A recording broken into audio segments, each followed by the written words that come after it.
Hello everyone, my name is Zach. I am the Traveling Man and I'm just back from a 6-night voyage on board Royal Caribbean's Enchantment of the Seas. And while this was my 4th cruise with Royal Caribbean, it was actually my first time trying their The Key program. I'm going to tell you all about what the program is, and then we're going to talk about if it's worth it and who actually might benefit the most from using the Key program. So let's get right into it. So the Key is Royal Caribbean's VIP access program. If you've ever sailed Carnival and done their Faster to the Fun where you get priority boarding and things like that, it's sort of that, just sort of souped up, and it costs quite a bit more. Now there are a few important things to consider before we start talking about the Key. Since it is a VIP priority access sort of system, it is limited. They only sell a certain number of these and no one really knows how many they sell per voyage. I'm sure it depends on the ship, how many guests are going to be on the ship. But it's important to know that you can't just book the Key program for yourself unless you're sailing alone. Everyone on the reservation ages 6 and older must purchase the Key program if they're staying in the same room. So if you're staying in a room with 2 other friends and you want to do the Key program, well, they must also purchase it themselves. And it gets quite pricey. So how much did I pay? We'll start there. So you do have to book the Key program ahead of the cruise, and you can only purchase it on the cruise planner. It is not available for purchase once you board the ship. Very important to note, because if you do want to take advantage, you want to make sure that you're shopping around on the cruise planner on Royal Caribbean's website as soon as you can. And I do mean shop around, because the price does fluctuate quite a bit because they'll offer sales. And I booked it at one price. I forget the original price that I booked, but I got it much cheaper because they would discount it 25 and I think ultimately 30%. So I got a really good deal purchasing it, and spoiler alert, it still wasn't worth it. So make sure when you book your cruise you go on, if you're interested in the Key, and look right then and keep looking. Even if you book it, go ahead and book it at whatever price you see it as. And then later on, if you go and price check again and see how much the Key is and it is a lower price, you actually can cancel it and rebook it again at the new price. So a little tip there to save you some money. Keep checking the prices. So my final price for the Key program was $149.94, or let's just call it an even $150, and I was on a 6-day cruise, so that breaks down to $25 per day for me to have the Key program. And let me just say, other than embarkation day and debarkation day, I forgot all about having the Key, because in between there were like no benefits. Now because I was solo on this cruise, I only had to pay $150 or $25 per day, so that wasn't a big deal. And in fact, the impetus for me booking this was because I was given a little bit of onboard credit, I think like $100 from the cruise line. So of course that was a good incentive for me to go ahead and book the Key. Another thing that was a good incentive to book the Key was that the internet package, which as a solo traveler, I always buy the internet package on cruise ships, and I always buy the streaming package, or the highest one. And I think on this cruise, the price for that surf and stream package was something like $18 to $20 per day. So I was only paying like maybe $5 extra per day to have the Key. So the price was very comparable to the internet, which I knew I was going to be getting anyway. And the Key offered all these benefits and extras. I was like, yeah, I'll pay the extra money, the extra $30 or $35 to have the Key over just buying the internet package, because one of the benefits of having the Key is that you do get a VOOM surf and stream package included per person. So every person that purchases the Key will get an internet package, the fastest one included. So I booked it sometime between booking the cruise and going on the cruise. I don't remember when exactly I booked the Key. And then I received an email not long after saying I had the Key. It gave me some more details, and it gave me the full list of perks I would be receiving as part of the Key program. So I'm going to read those to you now so you know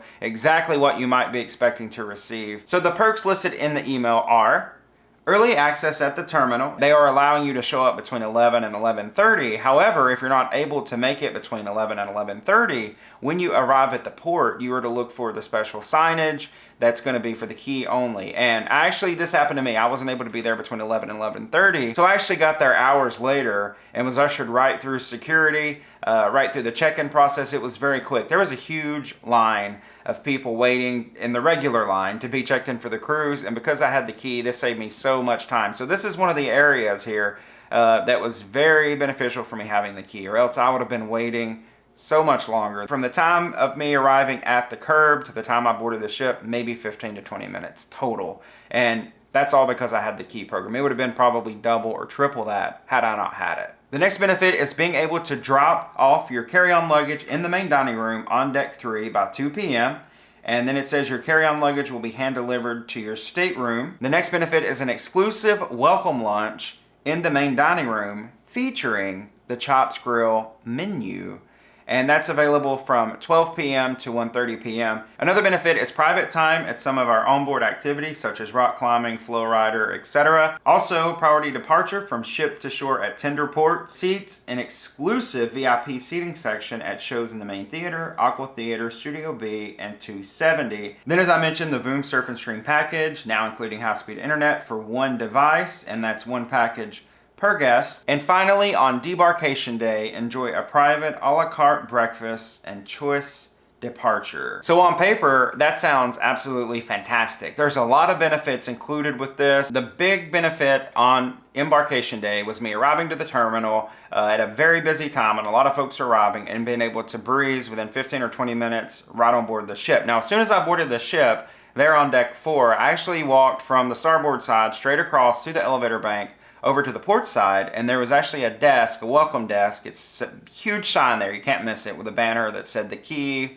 welcoming key guest. And there were a couple folks there to welcome me and to check me in for the key experience. And essentially all that means is they handed me this envelope with my name on it with the letter inside telling me about all these benefits. They're a little bit more specific, of course, because they were pertaining to the Enchantment of the Seas. So here's what that letter stated the onboard benefits were. Drop off your carry-on luggage on deck 4 at the main dining room until 1:30. Exclusive welcome lunch on boarding day.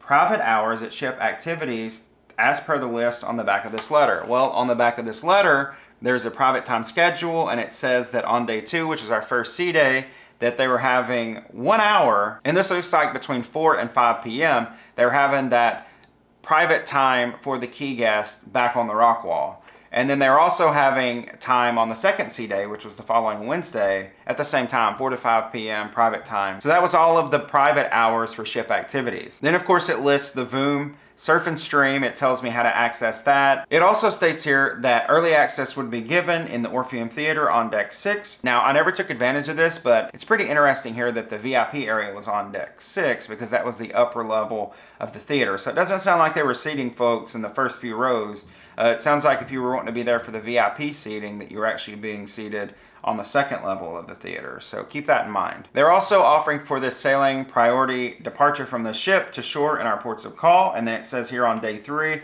when we arrive in Bermuda, that if you went upstairs between 2:45 and 3:15, so a 30-minute window, there are a whole 30 minutes they're giving you, they'd walk you right off the ship. And then finally it says you're welcome to end your adventure with an a la carte breakfast on deck 5 in the main dining room from 6:30 a.m. to 8 o'clock on debarkation morning prior to departing the ship. So these are the specific benefits that I was provided with. I also handed to them, per my benefits stated in this letter, my carry-on luggage. Now, of course, I didn't need to do that because at the time I boarded, I think we were only like 20 or 30 minutes away from being able to go to our staterooms and drop the luggage off. However, I wanted to try it and see how long it took. And this is the only time that I've ever actually handed over my carry-on bag because it's very small and very mobile for me. I can carry it around very easily. But it's the only time I've ever handed it off to cruise officials and let them deliver it to my room. So I did.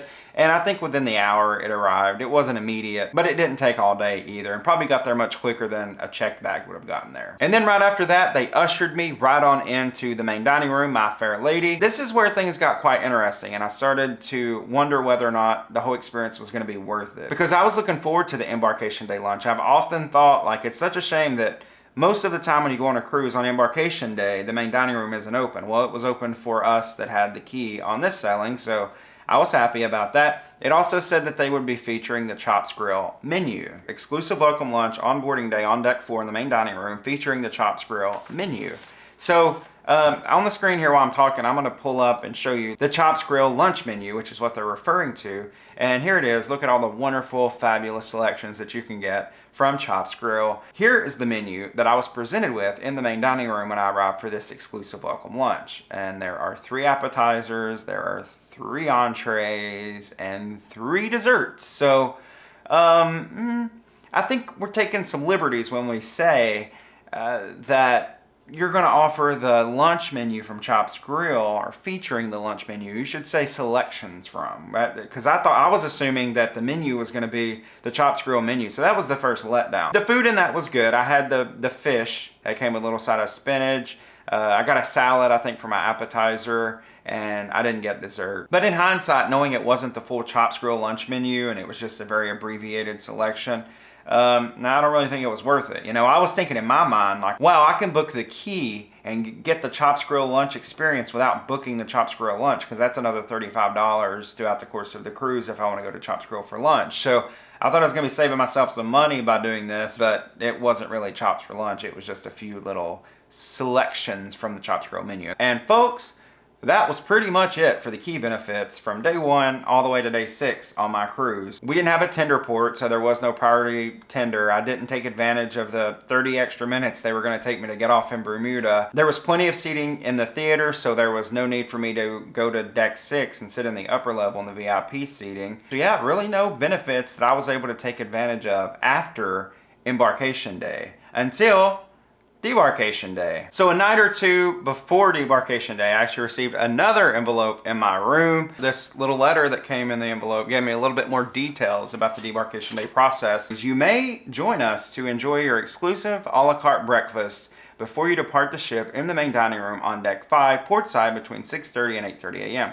If you choose to leave during early departure, please carry all your luggage during the departure process. So essentially, on debarkation day, they're saying you can come have breakfast with us. You can then either leave the ship if you're carrying your bags, which is what I elected to do. I enjoyed my breakfast. Then I left the ship. But if I didn't want to carry my own luggage, I could have waited until 8 o'clock to 9:15 and attached this to my luggage, put it outside, and then when I got inside the terminal building, this would have been in a special place just for the key guests. The breakfast on the last day was probably my favorite part, other than the internet, of the entire key program. And this is because they had such good crab eggs benedict, or crab meat eggs benedict. I don't remember. I'm putting the menu up right here though and showing you that so you can see what the actual name of it was. But it was essentially eggs benedict with crab meat on it, and y'all, that was good. That was like one of the best breakfasts I've had, certainly on Royal Caribbean. And I enjoyed the breakfast much more than I did the welcome lunch on the first day. Once I finished with that, I grabbed my stuff, I grabbed my bag and walked right off the ship and right outside of the terminal, and I was done. So that's been my experience with the key program, and I think you probably picked up already that I wasn't the biggest fan. Now, like I said, I paid $150 for this, essentially $25 per day. I don't think in most situations it's worth it, especially if you're traveling with a large group of people or there are more than 2 people staying in your stateroom, because like I mentioned, everyone in your stateroom over the age of 6 has to book this. So let's say it's $150, and you're going to do it for all 4 people in your stateroom. Well, that's an extra $600 that you're spending on your cruise. Now, while on paper, all this stuff that I've read you probably sounds really good. When you really think about the course of your cruise, you know, you think about the in-between benefits. Really focus on those, because you know you're getting the internet. We got that settled. You know you're going to get to go to that lunch, and it's not going to be the full Chops Grill menu. You know you're going to get debarkation benefits. Are you going to a tender port? I can see this being really beneficial there, because I know there can sometimes be long waits at tender ports to get on the tender and over to shore. So if you're going to one of those, I could see it being a little bit more worth it. If you're a solo cruiser like me, I think it's worth it if the price is comparable to the internet package. And I always strongly suggest other solo sailors to always get the internet package. Just, you know, in case you have downtime on the ship, there's moments where you might not be going to an activity, you just want to keep in touch with someone back home, always get the internet package. So if the price is comparable, why not pay the extra $5 a day or whatever and get the 2 extra meals, the debarkation, embarkation perks, priority access, things like that. I think if the cost of the key, which varies by the way by ship and sell date and all that, it was on sale for mine on the Enchantment of the Seas, but it might be a lot more on those bigger ships. So you just have to look on your cruise planner and see. But if that price is comparable to the internet and you were going to buy the internet, maybe everyone else in your travel party or in your room that has to also book the key for you to have it, if they're all going to get the internet too, and again, you only have to pay a few extra dollars, then yeah, it's probably worth it because you're getting that internet package. However, if only 1 or 2 people are getting it, why pay the extra $150 plus? And it's probably also worth it if you're sailing on one of Royal Caribbean's mega ships, like, you know, Harmony of the Seas, Oasis, Allure, Symphony, Wonder. Did I mention them all? I think so. If you're sailing on one of those mega ships and there's thousands of other people, then it might be worth it because you might want to get the priority reservations and seating, VIP seating area in the theaters and at the shows. However, on the smaller ships, I don't think that's a perk at all. I don't think you're going to have any problems walking into any show. And I know on the cruise I was on, they had 2 shows a night. And anytime I went to the Orpheum Theater, I was able to find a seat. Now, I guess if you're in a larger group of people, maybe it might be beneficial. But again, I didn't see people not getting seats in the theater. So my final review on the Key is probably skip it. If the priority access and ability to be one of the first people on the cruise is absolutely important to you, and I know how that is. I used to always book Faster Than Fun on Carnival just so I could be like one of the first people on the ship. But you're going to have to pay a lot of money through the Key program just to be able to get on board the ship early. I cannot recommend that you purchase the Key program. I just don't see it being worth it. I know on paper all this sounds good and like it's going to be really good and beneficial, and Royal markets it very well, but believe me, you don't need most of these things. Let me know down in the comments below, have you used the Key program on Royal Caribbean? Do you think it's worth it? Would you, knowing what you know now from me telling you, would you consider using it in the future? That's going to conclude it for our video. I hope this has been informative to you, and I hope you find it helpful as you plan your future cruises. If you enjoyed this video, please go down below, give me a thumbs up, as it does help out my channel. Also, while you're down there, make sure you're subscribed to the channel, and if you're not, consider subscribing, because I have a lot of cruise content on the way. Thank you so much for watching, and I'll see you on the next adventure.